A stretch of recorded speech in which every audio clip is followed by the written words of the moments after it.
Coming up next on Parent Connection, a conversation with Ridgeway Elementary School parents.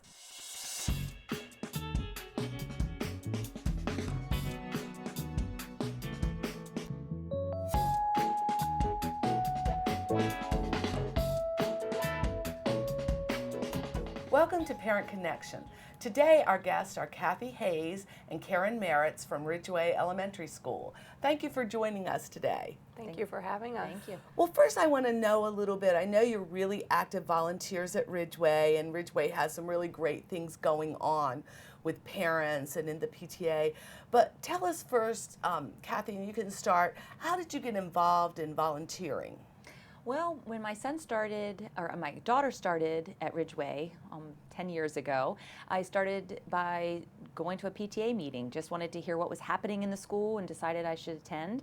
And once I was there, I sat and listened to what they had to say and went back on a regular basis. And the longer I was there, the more interested I became. And then I started to realize there were many opportunities for me to get involved. And I was asked to participate by helping out the science fair. Had no experience with science or any particular passion or interest about it, but I knew there was a need, so I said sure. And then I got involved and realized how much I liked being part of the school and helping.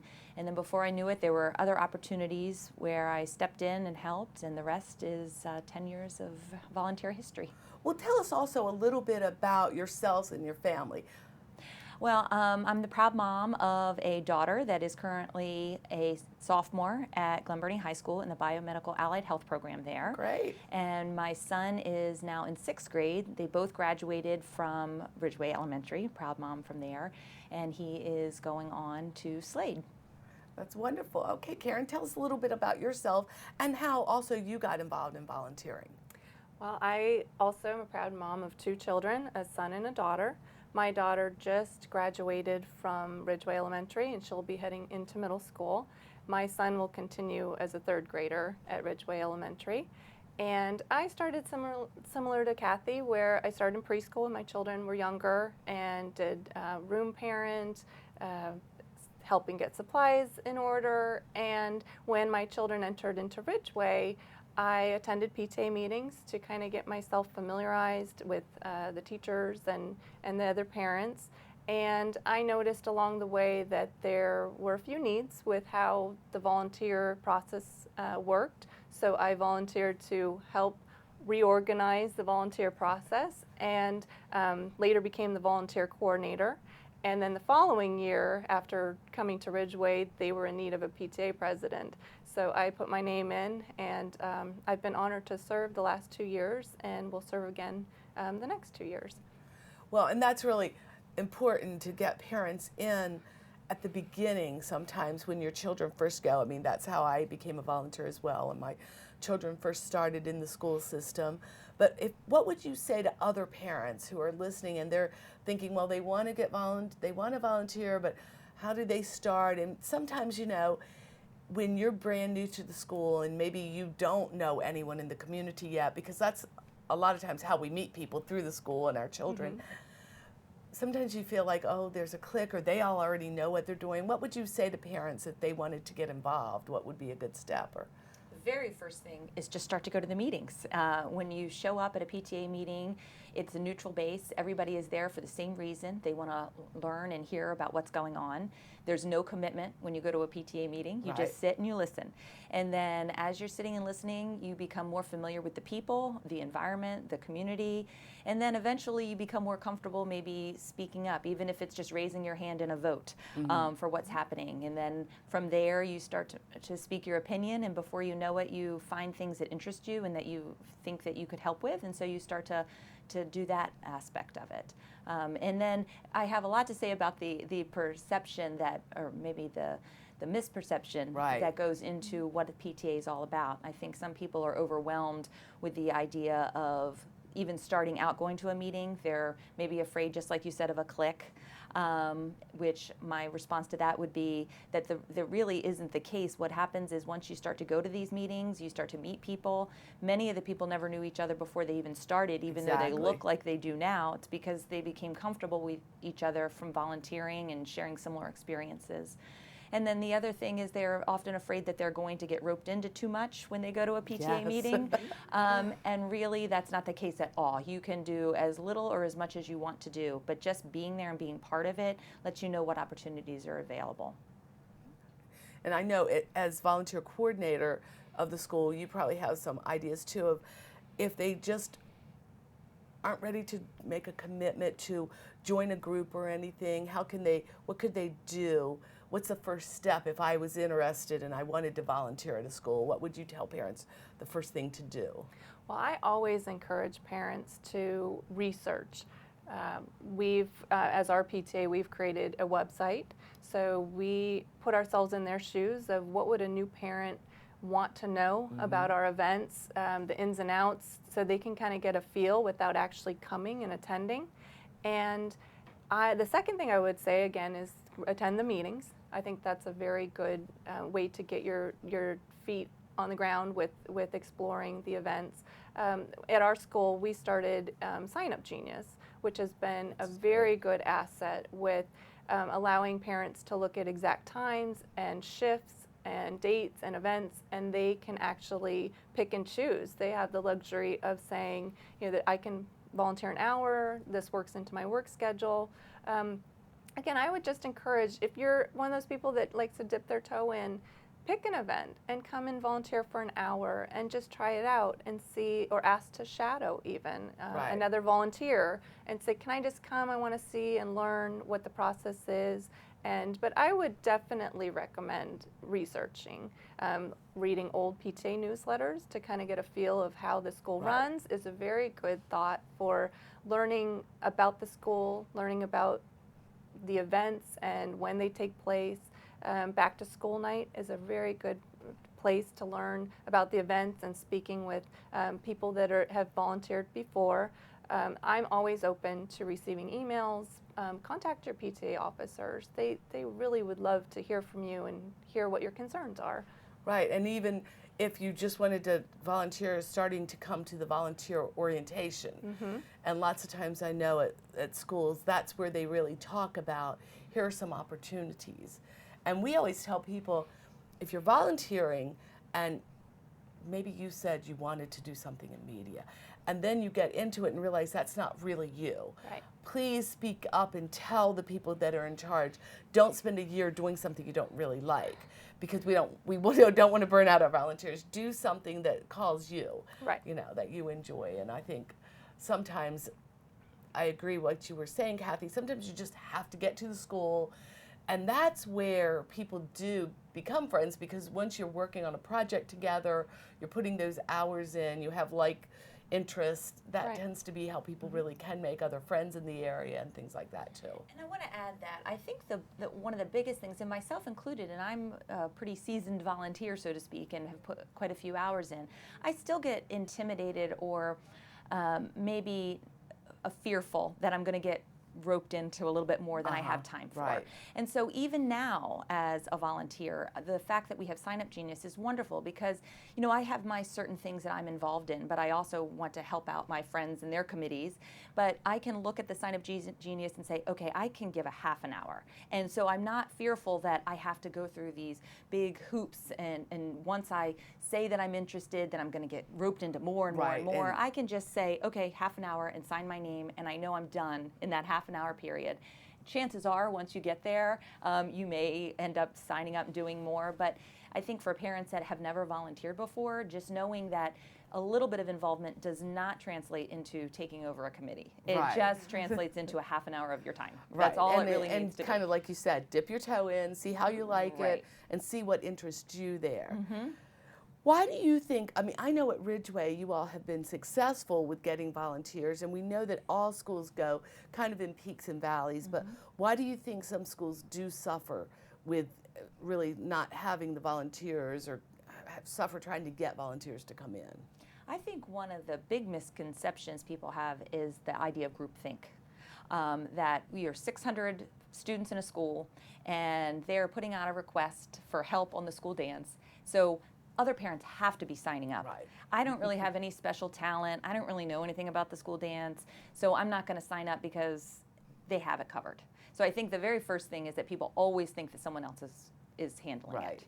And myself included, because sometimes I won't necessarily sign up right away for something that's coming up, and then I'll get on later and sign up Genius, and I'll say, oh gosh, only 5 people have signed up. I thought for sure it would be filled.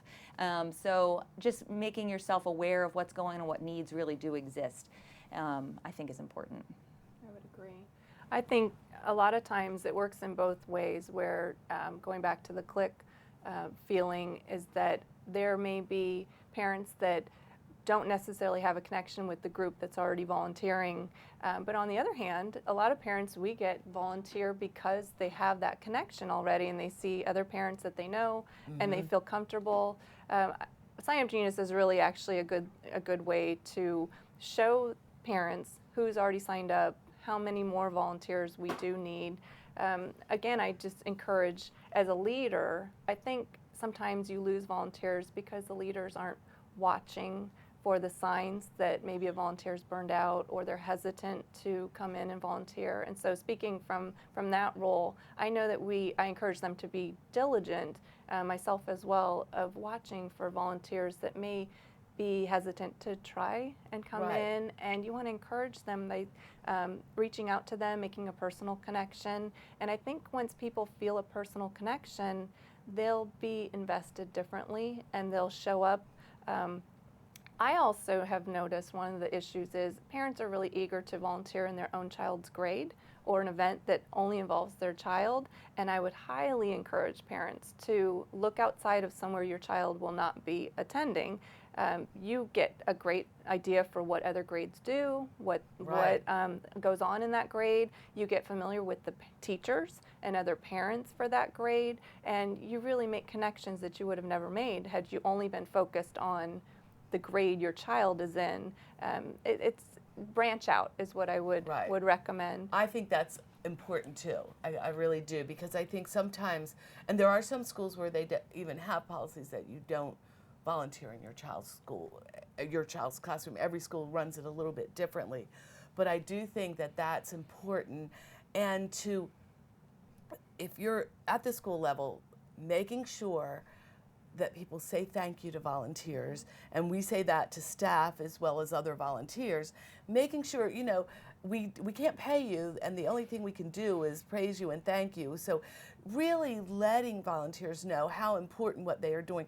If you're standing at a copier sometimes, maybe for an hour, and that can get boring, and you're probably thinking sometimes, why am I doing this? I could be doing this.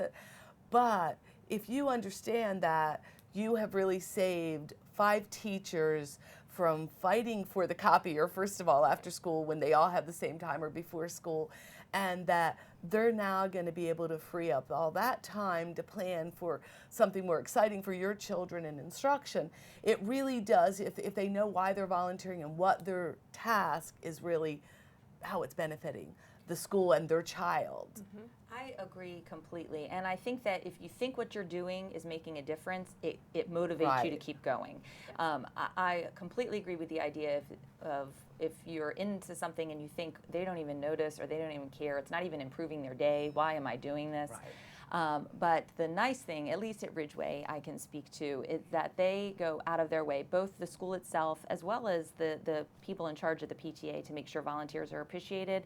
It makes a huge difference. I know the school puts on their own volunteer appreciation tea, so all of us volunteers get to come in and are treated with goodies that the staff makes, and students come in and write cards and thank you, and it makes a difference. And then the PTA, those in charge, are so good at saying thank you to us on a regular basis. I mean, constantly letting us know we're appreciated and bringing in little goodies at the PTA meeting and little thank you gifts and things like that. And that's obviously not why we do it, but it certainly helps to let you know that you're appreciated. I agree. It's not why people do it, but it's just always nice to know that you are appreciated, and creating that school climate of welcomeness, and that we do want you here, we need you here, and what you're doing, and that you can't replace that. Absolutely. That is so wonderful. Well, talk to us a little bit, both of you actually, about how you think this has benefited you. Volunteering has benefited your children. Oh goodness, I jump in because I feel strongly about this, because I don't understand how it couldn't benefit your kids. When you think about the amount of time that your child spends in school, it is, I think I calculated it out, it's like over a third of their waking hours are spent in the school. And so it's a huge deal. And if they see that being a part of their school and trying to make the school a better place and spending my time there is important, then I think that's going to translate to them believing that them being there is important. Right. So I feel like you're leading by example when you volunteer your time in this school. And I also believe that it is a great way to connect to your kids, because now I know what they're doing with their day. All those hours that they're spending and putting into school, by being there and being a part of it, I have a better understanding of what their day looks like. I'm able to help them navigate their day. If they have questions or concerns, I have a better understanding of who they might need to go to or how they could handle it. And aside from that, it just gives me a great place to start at the end of the day about what happened to them. You know, it's a great starting block for us in a conversation, because I understand what their day looks like. And then I can ask them better questions, which will help get more information out of them about what they actually did that day. So I think it's a win-win all the way around. The school benefits, but I know I benefit immensely by connecting with my kids, and my kids benefit because I'm more involved and I'm more present. I like that whole idea of the conversation starters, because, you know, as our parents used to ask us, what'd you learn today? It's kind of the worst question to ever ask. Right. You know, you want to get something that really talks about if you knew they were reading something, if you know what they're studying science, if you know, even things like, you know who the cafeteria manager is, you know the custodial staff, you know that. And if they're lagging, you can say, oh, did you see Mr. Joe today? Or what were they serving? That just things that kind of start the conversation, and a lot of times that will open them up then to really telling you a lot more than they even plan to tell you sometimes. So how about you, Karen? I think I agree with what Kathy and yourself mentioned. I think that, you know, we encourage all parents that you have a voice. And when you're present in that school and you see things that could be improved or things that could be supported, you're living by example. I have a voice, my actions mean something, and you're showing your children that getting involved and holding the power to work towards improving or a solution is really important. And I know, being new at Ridgeway, my biggest goal was to learn the players. I didn't know any of the teachers, I didn't know any of the other parents, and being there was the best education I could get to open dialogues with them and to know either to kind of help them navigate a difficult day, or to just know who they were speaking about and to kind of have a context of who's in the school, and I think it benefits both them and myself socially, and it's a win-win situation. Good. And you know what opportunities are available. So many times your kids, they don't necessarily hear all the things that are going on or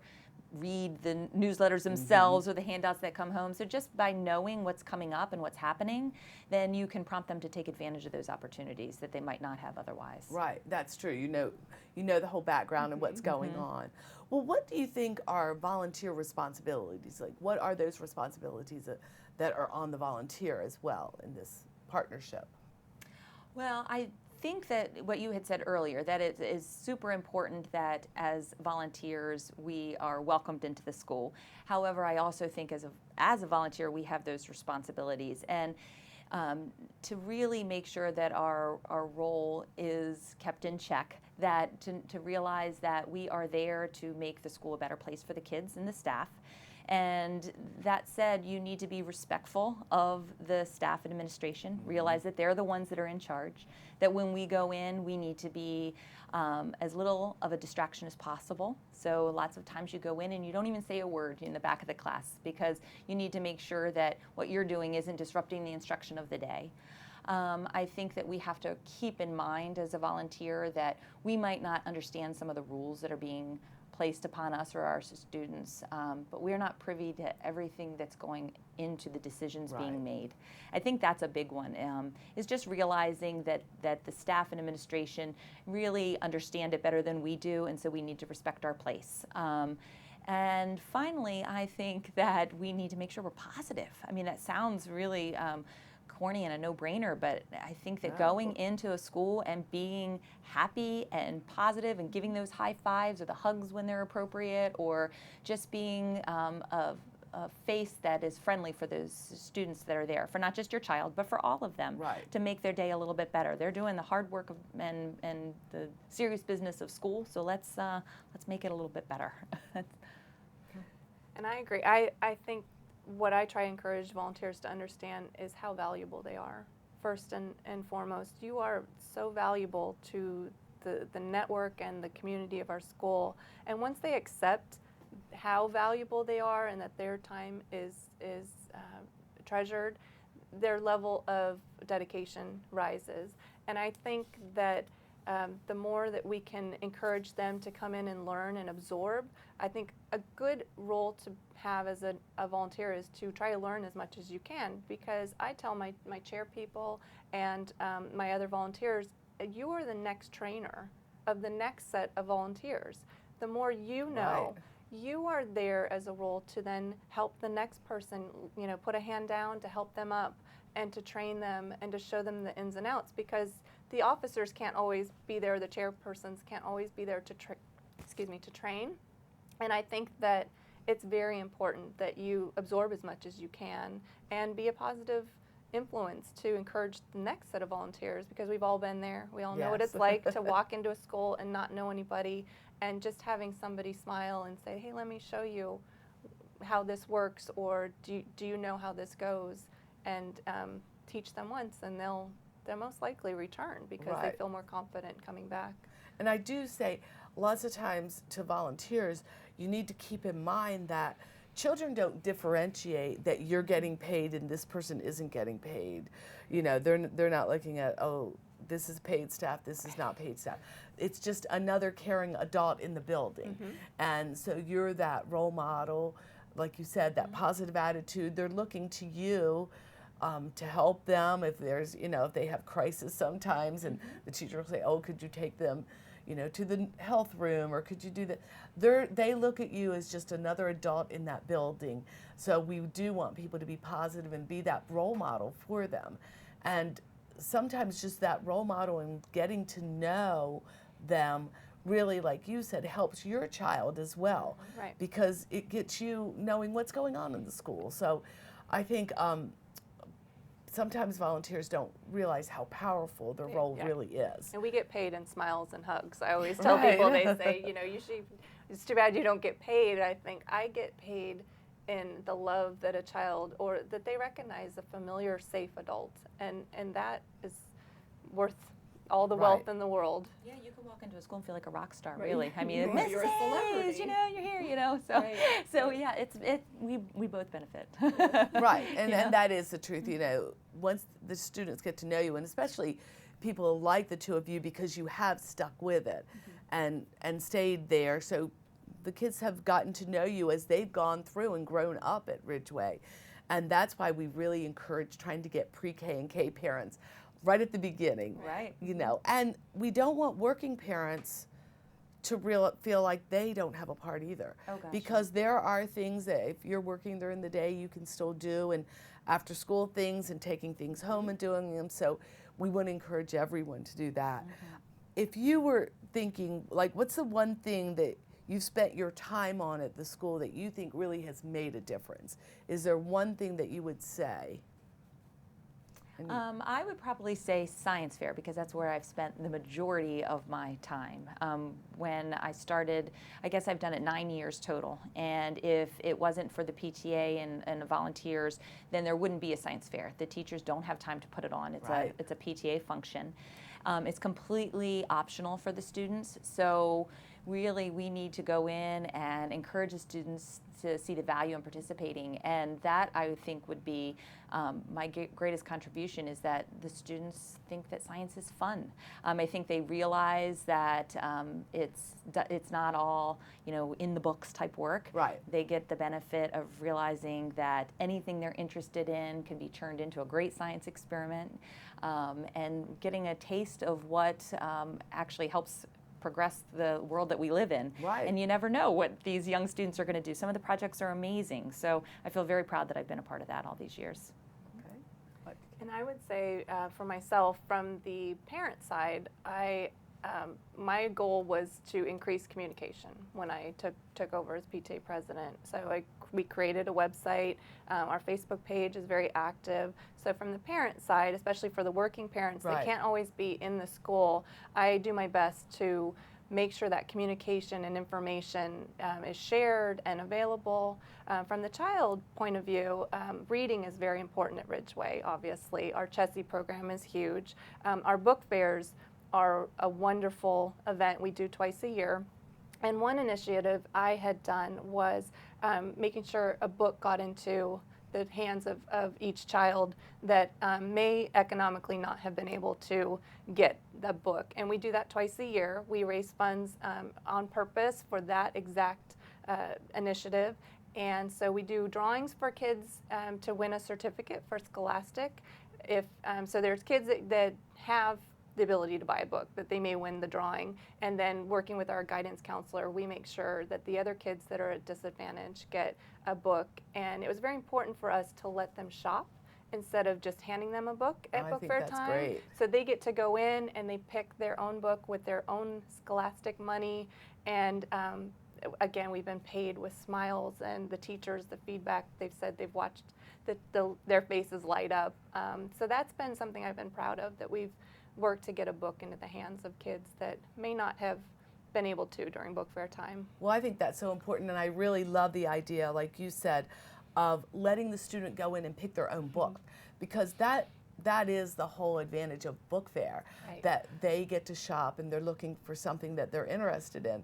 And if I pick the book, I'm interested in it, I'm probably going to read it if I've picked it. So I think that's a really big kudos for your PTA and all of your volunteers who have worked to make Chessie so popular at the school, and then to put the books into the hands of every student. That's really a goal that was lofty and has been, something that I really hope, as we have other listeners, that they're looking and their PTAs or PTOs are saying, wow, this is something we could do too. Right. Yeah. So, that'd be great. well, I really want to thank both of you for coming today. We really enjoyed hearing about volunteering, how to get started in volunteering, and then some of the things that are successful at Ridgeway, that we hope that some of our other schools will implement some of these practices and really grow their volunteers like you've done. So thank you for being here. Thank you for having us. Appreciate it. And thank you for joining us on Parent Connection. Until next time.